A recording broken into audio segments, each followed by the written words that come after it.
Hi guys, welcome back to Tea on the Couch.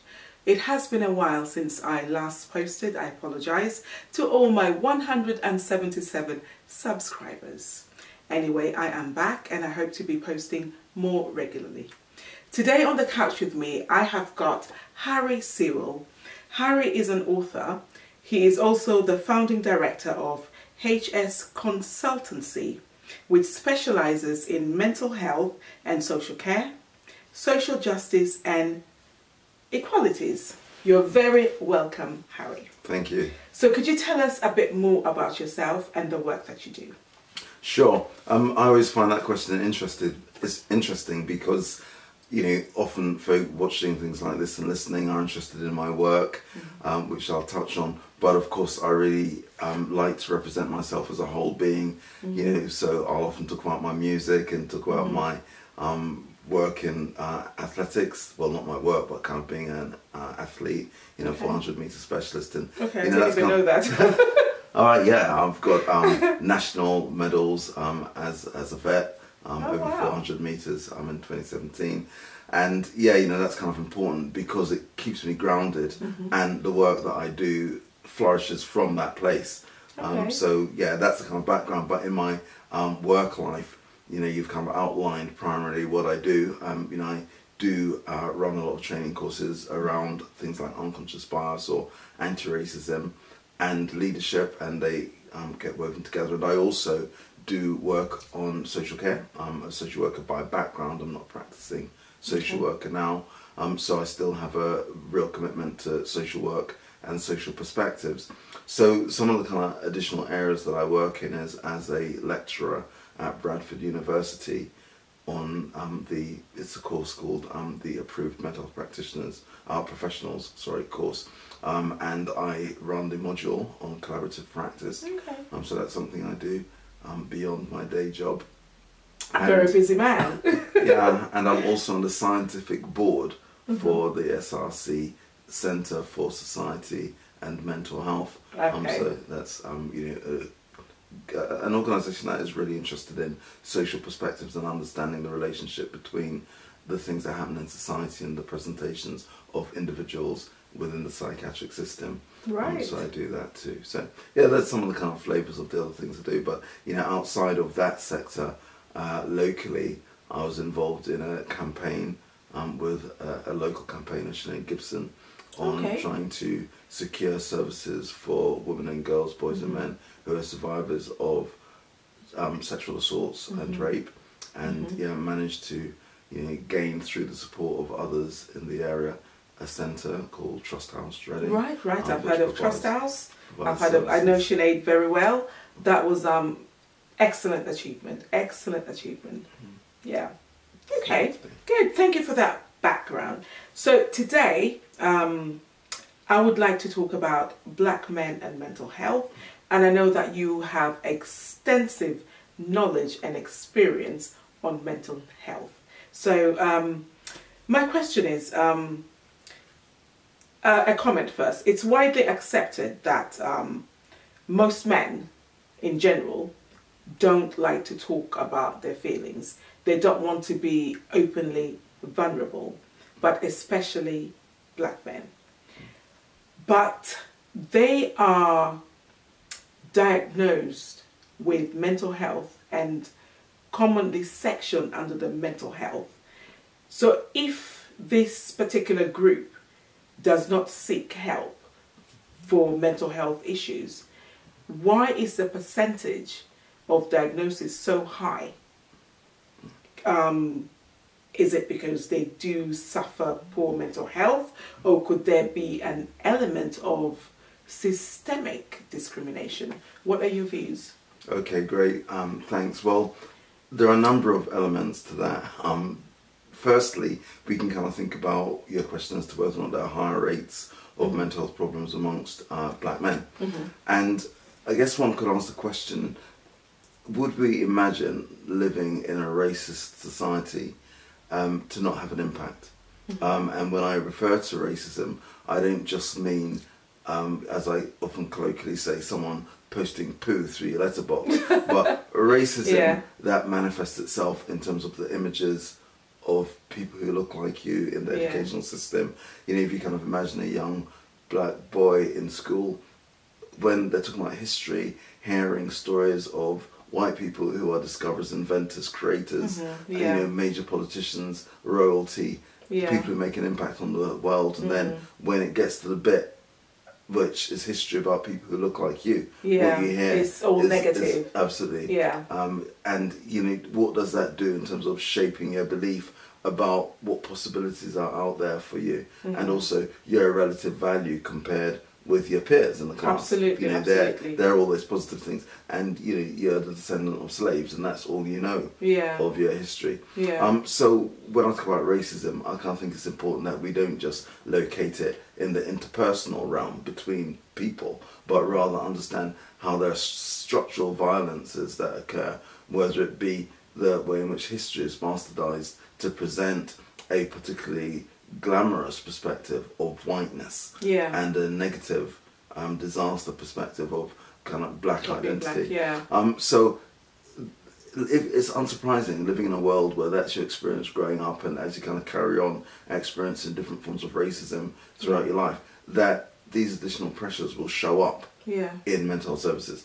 So the question is it right then to see the presentations in mental health services as a form of mental illness, rather than saying what we're seeing is a natural reaction to the pervasiveness of racism in society? And that's an important distinction, because which is the kind of link to the second part I was going to talk about, which is the design of our mental health services mean that it is more likely that anyone who experiences social disadvantage will end up in our services more, because if you locate the problem inside someone's head, you're saying, look, you seem to be ill.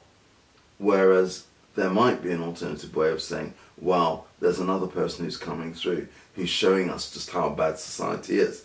And it's yet still another reminder that what we need to address is the structure of our society. So that's my response to it, is, you know, it's unsurprising that there's this kind of high rate of presentation, but whether you identify that as an illness, which the implication of that is it's biological, and you know, probably the first line of treatment should be medication, then it starts to take us into that domain where there's disadvantage already built into the system.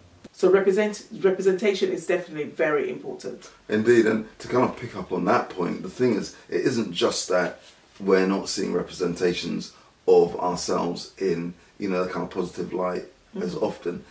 The contrary is also true, which is that you are seeing representations of yourself in more negative ways. You know, both in terms of our art forms, whether it's films or books or TV programs, but also in the kind of music people listen to. This constant representation of yourself in a particularly negative way, which, when you're thinking about your possibilities, if that's what you know and that's what people around you are either doing or aspiring to doing, then it normalises it. So there's that disadvantage. So it isn't just the absence of something, it's also the fact that there's the presence of the negative representations.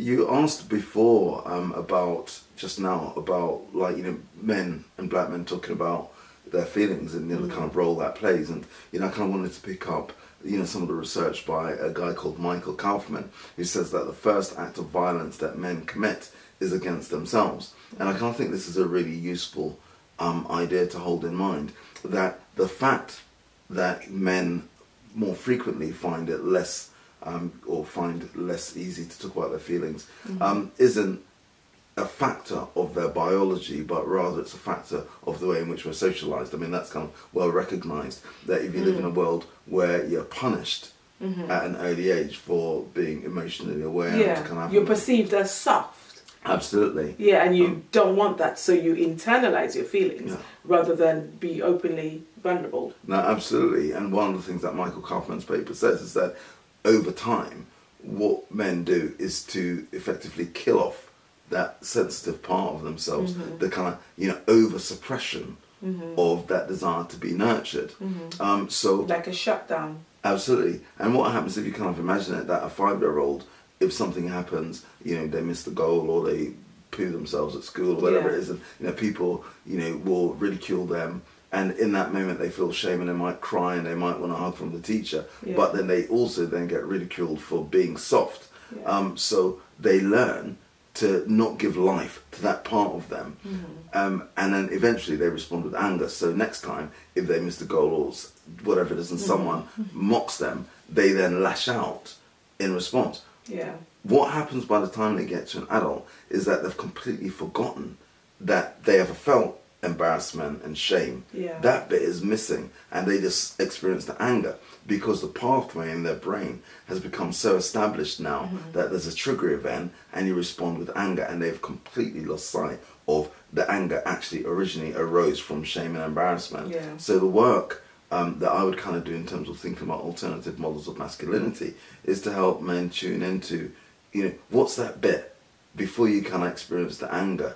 Can you remind yourself of where that came from? So someone, you know, mashes up your car, or you know, you see someone talking to your partner and you feel anger.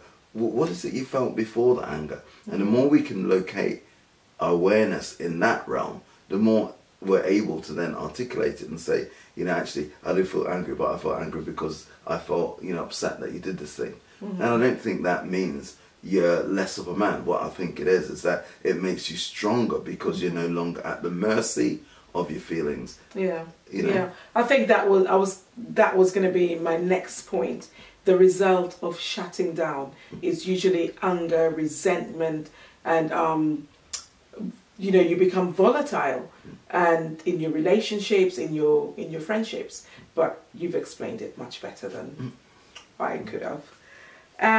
So do you think that I think a couple of years ago, Stormzy, he came out and said that he was suffering from depression.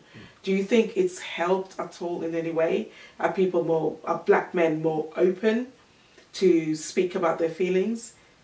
You know, based on somebody as high profile as Stormzy saying that he suffers from mental health. Do you think things have changed at all?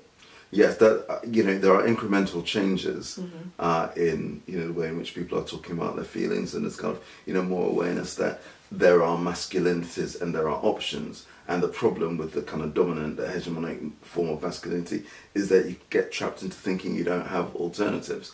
So, you know, Stormzy and others who speak about their feelings, you know, Deneo, you know, others, it's good because it normalizes being emotionally aware. What we struggle with, though, is when we get to the heavier end of mental health problems, that it still isn't normal. So David Harewood, the actor who spoke about, you know, Psychosis in Me, and, you know, that is ever so rare, where anyone in the public eye, but black men in particular, will talk about that level of mental health problems. And, you know, when you look at the data, it is really significant, the variations. So very quickly, you know, we know that, you know, the rates of diagnosis of psychosis might be 0.3% for white men, whereas it's 3.2% for black men. So it is a big issue that needs to be attended to. But there isn't a language, and I don't think families and black men themselves have a way of kind of understanding what is this thing when people begin to have views of the reality that doesn't match the reality of everybody else, you know, and the various words people use for it, but that's at the kind of heavier end. Okay. And stigma. I'd like to talk about mental health and stigma in the black community. Obviously this discourages people from coming out and openly talking about their mental health. What do you think can be done about that? Okay.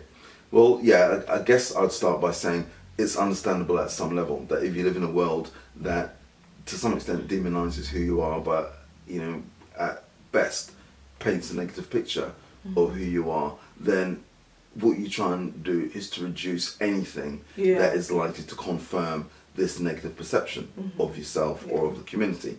So you get the suppression of anything that might then enable, you know, people who are racist to then further confirm that negative view they have of you. So that's the context.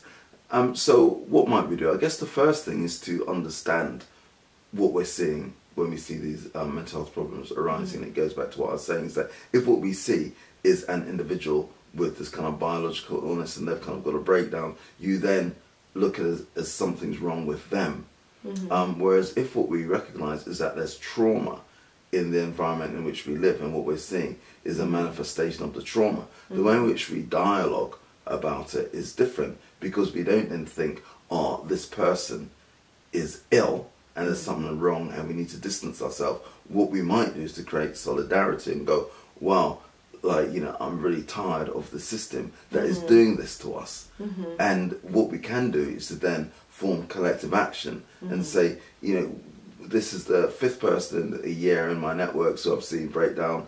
I'm losing tolerance for racism in society, and we need to call that out and to help people draw the link between the racism, both the interpersonal and the structural violence that I've spoken about, to draw the link between that and these higher numbers of presentation. If we can get the dialogue to change, then it would be, I think, easier to not blame individuals or distance or stigmatise them. Yeah, no, I totally get it. I mean, how can you live in a society that is racist towards you and not have it impact you? Of course it's going to.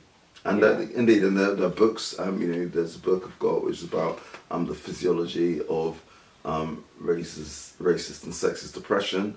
There are kind of, you know, documents written going back to work of James Nasru and Carlson, looking at the impact of racism in society and how it plays out in physical and mental health problems. And there's now a lot of evidence around the impact of racism on people. So it's not just an idea, there is an evidence base now, it's empirical, that it causes damage. And the challenge is that a lot of people would say we're post-racism, that, you know, we're not as bad as elsewhere in the world. And that is another way of not validating the absolute reality of what racism does in the ways that I've already outlined. Cool. Okay, so what advice would you give to not only black men, but everyone, you know, anyone suffering from poor mental health, especially during this pandemic? A lot of people are anxious about a lot of things, lockdown, isolation, and now the vaccination. What can they do to stay mind healthy? Okay, the first thing I'd say, and this is really important to me, is that as someone who doesn't have a diagnosis, I don't identify as someone with mental health problems, I approach this subject with massive humility, because I don't want to be yet another professional who's suggesting to other people who've got lived experience about like what you should or shouldn't be doing. So I take that you know, with seriousness. But if you were to ask me, based on my experience, what kind of things are important, the first thing is to recognise that what we're seeing more often than not, if not all the time, is a manifestation of what's happening in the external world, invading us, and therefore not to take it on as something about us, but to have a language that says the external world creeps into us, poverty, discrimination. Lived experiences. Lived experiences. The social world gets into us. So if we can understand that, then we can talk about that in a different way. We talk about our experiences not as I am this thing, but I have been affected by this thing. So to change the nature of the conversation. In practical terms, human connection. The most valuable thing is our society teaches us that, you know, we need to be resilient, we need to kind of, you know, get rich or die trying, this idea that we pursue everything on our own. And the model of our society is all about individual aspiration. Try and unlearn that and to relocate your sense of self in connection to others. I've got people who I love dearly who would say the same thing, that you could not get through tough times without having connections with others. I'd also say find what works for you, but recognize that our bodies hold a lot. And by that I mean, if it's running for you or yoga for you or cycling, do something that moves stuff. Think about what you're eating. You know, if you love fizzy drinks and you're going to get a hit from loads of sugar and then plummet back down, just be mindful of that. So think of what you eat. Think of whether you're sleeping regularly, and what supports good sleep. So regular bedtime, not having blue lights, like your devices just before you go to bed, not listening to, you know, Run DMC. We didn't always have mobile phones. No. It just makes me wonder, what did we do? I can't even remember. What did we do before we had these devices. I tell my kids about when if you're traveling and you know there's been a hold up or whatever and you're going to be 2 hours late, you'd have to come off the motorway to find a phone box to phone to say they have no clue, have they? They just can't relate to something like that. Yeah. Okay, Harry, it's been an absolute pleasure talking to you. Certainly very informative. Is there anything else that you would like to say to our viewers? Yeah, no, sure. You know, the kind of, you know, the point I said about trying to get used to talking about mental health as something that invades rather than something that comes from the inside out is really, really important. And the link with our physical selves, that notion of mental health existing as separate to our bodies is a myth, that we are physically and mentally intertwined. So what you eat, how you sleep, all of that kind of stuff is really, really important. And yeah, don't measure yourself by other people. Oh yeah. That's definitely a good one. It just brings you down, doesn't it? Yeah. Okay, thank you so much for being on my couch. Thank you. And guys, I hope that you enjoyed my discussion with Harry, and I will see you next time on the couch. Bye.